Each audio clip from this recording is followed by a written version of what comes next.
역사를 바꾼 전투, 전투의 경과와 전술적 교훈을 알아보는 시간입니다.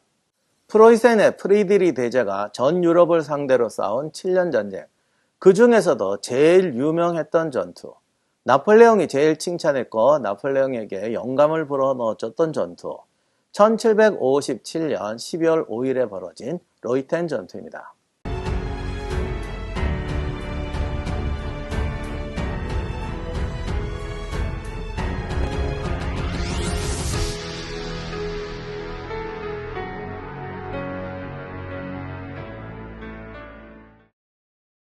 프로이센이 강대국이 되고 마침내 실레지엔을 침공합니다. 프로이센의 성장에 있어서 실레지엔은 정말 중요한 것이었죠. 그러나 이걸 전 유럽의 국가들이 가만히 두고 볼 리가 없습니다. 오스트리아, 프랑스, 러시아, 작센 바이에른과 같은 독일의 다른 라이벌 국가들, 한때는 영국과 스웨덴까지 가세해서 프로이센을 동서양면에서 공격합니다.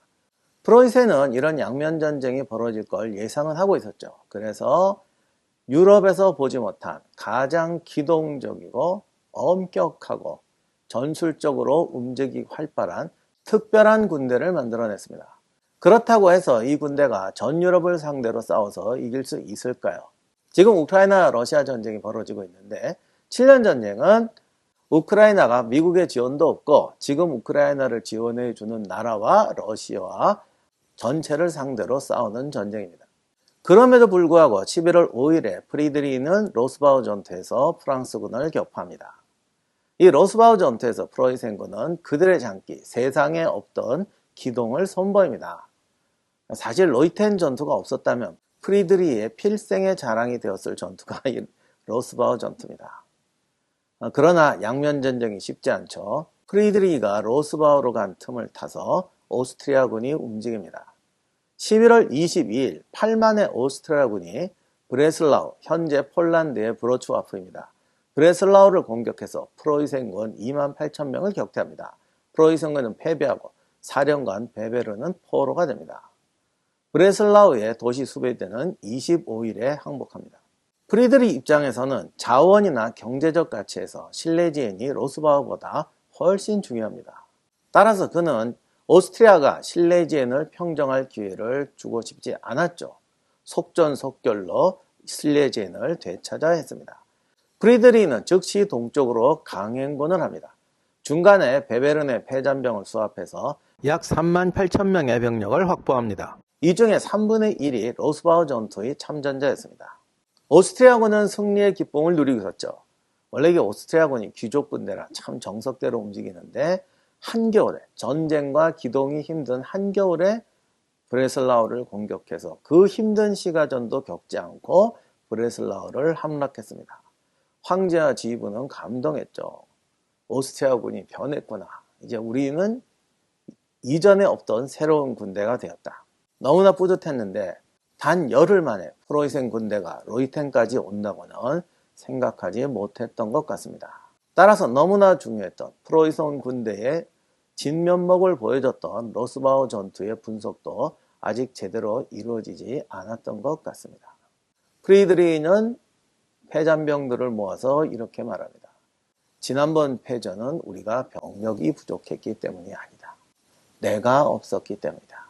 이제 내가 왔다. 오스트리아군은 브레슬라우를 떠나서 로이텐 동쪽 능선에 자리 잡고 기다립니다. 로이텐 마을은 현재의 폴란드, 브레슬라우, 그러니까 브로츠와프 서쪽 교외에 있는 루티니아 마을입니다. 옛날보다는 마을이 좀 커진 것 같아요.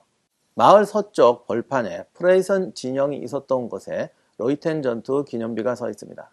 이곳은 접전이 벌어진 곳은 아니었지만 그 구름과 그 주변 지형의 평원을 잘 보여주고 있습니다. 그러나 안타깝게도 관리가 안 돼서 방치되어 있어요. 구글에서 이곳을 방문한 분의 댓글이 하나 있는데 세계 모든 군사학교에서 가르치는 전투의 현장인데 현장은 너무나 황폐하고 방치되어 있다. 그런데 어쩔 수가 없어요. 승전도 자기 땅에서 해야 영원히 영광을 봅니다. 오스트리아군이 주둔했던 능선 앞은 완전한 평야이거나 늪지였습니다. 유일한 바리케이트는 전선 중앙에 위치한 작은 로이텐 마을의 집과 담장 벽들이었죠. 일반적으로 방어 지형에 주둔하고 있는 적을 공격하려면 5배의 병력이 필요하다고 합니다. 적이 요새화된 축성진지 안에 있으면 거의 10배의 병력이 필요하다고 하죠. 이런 기준에서 보면 프로이센은 오스트리아의 3분의 1의 전력이 아니라 10분의 1, 20분의 1의 전력이라고 할 수 있습니다. 여기에 프로이센군은 겨울에 강행군을 하고 왔습니다. 전투가 끝난 지도 얼마 되지 않았죠. 그 피로도까지 감안한다면 오스트리아군의 승리 확률은 더 높아집니다. 다만 이럼에도 불구하고 전투가 끝난 후에 오스트리아군이 굳이 로이텐으로 나올 것이 아니라 도시 요새에서 방어했다면 더 좋지 않았겠냐라는 해석이 있습니다. 브레슬라우에는 훌륭한 요새들이 있었고 절대 열세인 전력으로 시가전과 공성전을 한다는 것은 프로이센에게 200분의 1의 확률로 불리함을 줬을지도 모르죠. 이런 계산을 하면 오스트리아군이 굳이 야전을 택할 필요가 있느냐라는 생각이 듭니다. 그러나 반대로 생각해 보세요. 여기는 지금 실레지엔의 지배권을 누가 가져가느냐는 문제입니다. 실레지엔은 오스트리아나 프로이센이나 절대적인 충성도가 없어요.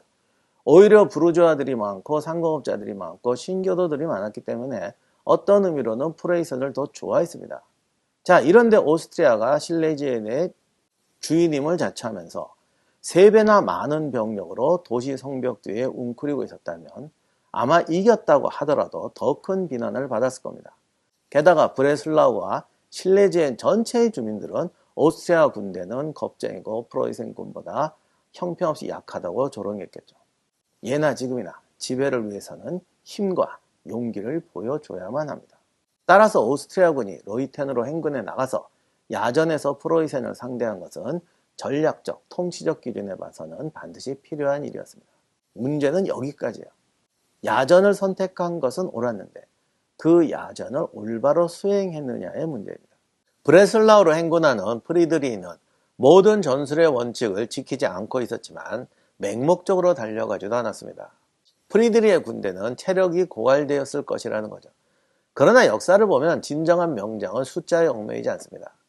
휴식 날짜가 중요한 게 아니라 휴식의 질과 내용이 중요한 겁니다. 그는 전투 직전에 짧은 휴식을 주고 충분한 회복을 추구합니다.